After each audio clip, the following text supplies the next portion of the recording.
Philippines தலைநகருக்கு அருகே கட்டுமானத்தில் இருந்த கட்டிடம் இடிந்து விழுந்ததில் உயிரிழந்தவர்களின் எண்ணிக்கை திங்களன்று 3ஆக உயர்ந்தது. மேலும் இந்த சம்பவத்தில் 17 பேர் இன்னும் காணவில்லை என அதிகாரிகள் தெரிவித்தனர். ஞாயிற்றுக்கிழமை 9 மாடி கட்டிடம் இடிந்து அருகிலிருந்த ஹோட்டல் மீது விழுந்ததில் அதில் தங்கியிருந்த மலேசிய விருந்தினர் ஒருவர் உயிரிழந்தார். இந்த விபத்தில் இடிபாடுகளுக்கு அடியில் சிக்கியிருந்த 2 தொழிலாளர்கள் உயிருடன் மீட்கப்பட்டனர்.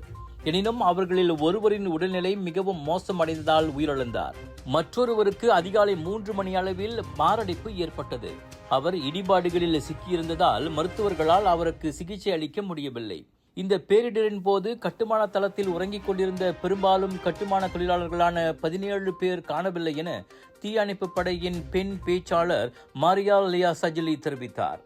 அந்த கட்டிடம் இடிந்து விழுந்ததற்கான காரணம் தெரியவில்லை.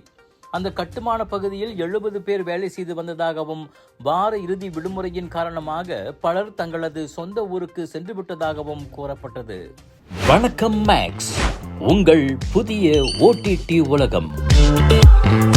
எல்லா வகை தகவலும் பொழுதுபோக்கும் ஒரே இடத்தில், குறைந்த விலையில் நிறைந்த அனுபவம். இப்போது 2 மாதங்களுக்கு இலவச சந்தா. வணக்கம் மேக்ஸ், உங்கள் பொழுதுபோக்கின் புதிய முகவரி.